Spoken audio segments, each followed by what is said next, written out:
So year 3 and David Ashford is with us, and well, interesting I'm sure year you've had. I mean, still got that job. I mean, much to not my surprise, but people always think that, you know, people are passing through in health and social care, but no, I mean, seriously, you said from the outset you wanted to keep this job, but come on, easy or still a challenge? It's an exceptionally challenging job, and to be perfectly honest, I think with health it always will be, whoever's got the job, because even once we've done all the implementation of the transformation and the Sir Jonathan Michael review, it's still a topic that quite rightly is a motive for people. So things are never going to go right 100% of the time. You're always going to have people that find themselves in difficulty, and you're always going to have that sort of passion around health and social care. And I think the time actually to worry, Paul, would be if people weren't interested in health and social care. I'd find that more concerning. You're very honest though, you said last time that it could be 4 times the budget and we'd still be sitting here having complaints. I could happily take the entire Isle of Man government budget and spend it, and probably spend it twice over, and we would probably still have issues. Health and social care, both of them together, are problems that are never going to go away. There's things we can do to mitigate impacts, but you know, let's be honest, there's no great shining light model out there where we can actually grab hold of and say, oh, that's it.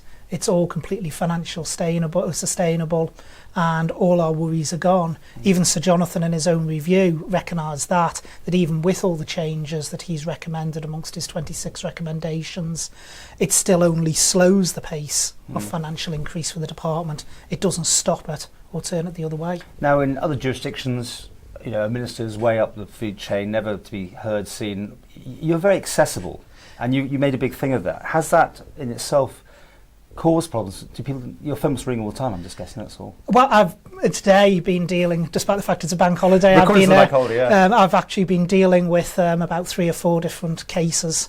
It does, but that's what I'm here for at the end of the day.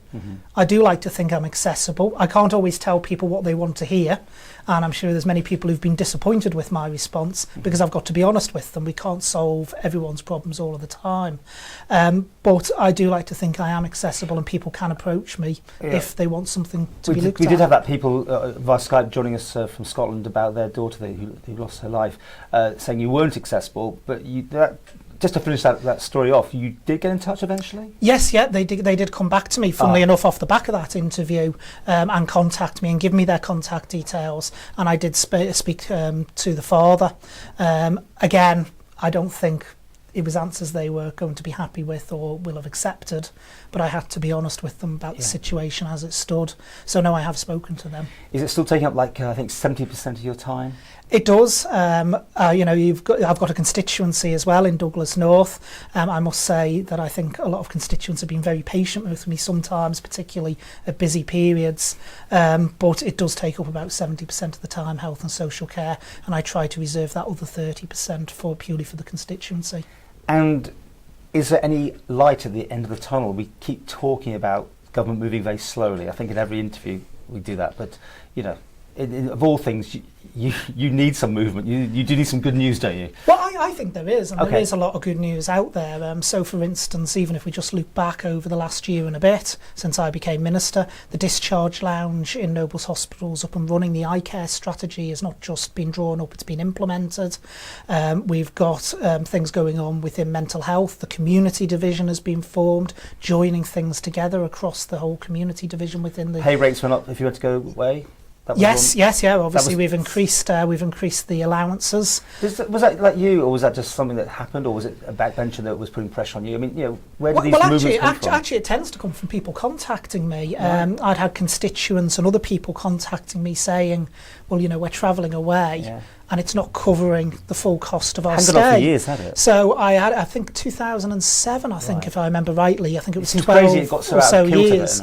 And so I looked at it and I said, well, when was the last increase? And it appeared there hadn't been since that particular regulation came in, which I think was the 2007 regulations, which is when I said, well, I think we need to increase it. We came forward and increased it with inflation up to date, and I have made clear that I want it reviewed year on year now as part of the department's budgetary process. Okay, some positive things there. What about the things that happen that you promised us maybe last year even, or were hoping to get through? And I'm talking about here health and social care. Well, I try not to promise too much, actually, when it comes to things like that in terms of the actual delivery dates, because as we've discussed before, these very easily slip. One of the things I can talk about that's moving on is, of course, the private patients unit, where we did an interview about the suspension of private patients and the fact that we're going to revamp all that. It's down for completion in June next year, and that's the date we're working to. June, it seems like a long way away. No, we said 18 months from the outset, and that would take it. Is it absolutely being knocked around? Well, we're going to partner with a third-party organisation to run it. Yes, Right. The plans are already underway. We're going out to tender. So nothing physical's happened yet. You're still on the... So we're going out to tender like for an organisation. Well, no, because like I say, when you're dealing with third parties, and it's a model we've got to get right. When it comes to health and social care, you don't mess around and do things half-cocked, or you certainly shouldn't do anyway. But how's that affected private healthcare then? Where are we up to at the minute? Is there anything on the island now? Or is it yes, all well, let's just be clear on this. The only thing suspended is those that require inpatient care. So if you need the theatre, so for instance, if you need use of the theatres, if you need to stay in a bed overnight, obviously there's not the private patients unit to stay on, but outpatient appointments and being able to seek clinical advice via private is still available. Okay, so your top guys there can still make some money from the private side of things. So there was a lot of worry there that they were going to lose it all, I think. Yeah, there was a rumour at the time that it was everything. Bad communication? Well, actually, to be honest, yes, I said so at the time. So I think it was badly communicated from that point of view, particularly to the staff on the ground. Can I ask you how the troops are, in your knowledge anyway? Because you can never have everyone happy, obviously, and I'm not saying you should, but, well, it will be ideal, but how do you see it now? Well, I have friends who actually work in the service, so not just the people I see as minister, but also personal friends who I can assure you are not shy of telling me what they think. And I think, we said last year it was a mixed bag.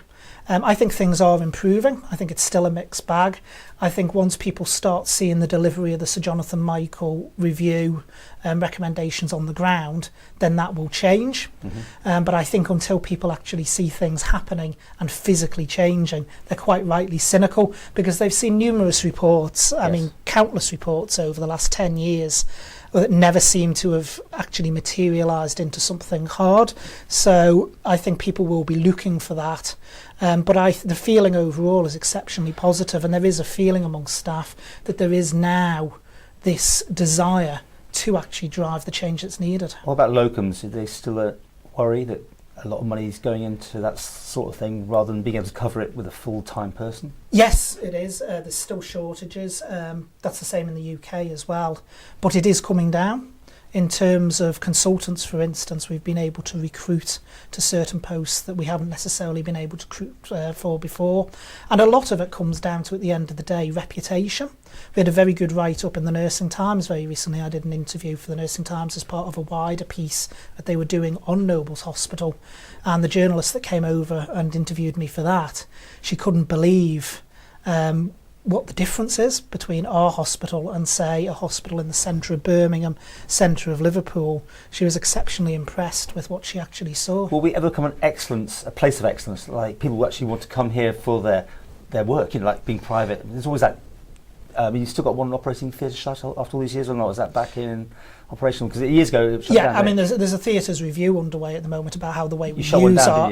Well, I didn't, no. but long before my time. But it's about the way we utilise theatres. That could be used, couldn't it, by somebody somewhere, you'd have thought. But well, again, it could well form something as part of the private offering.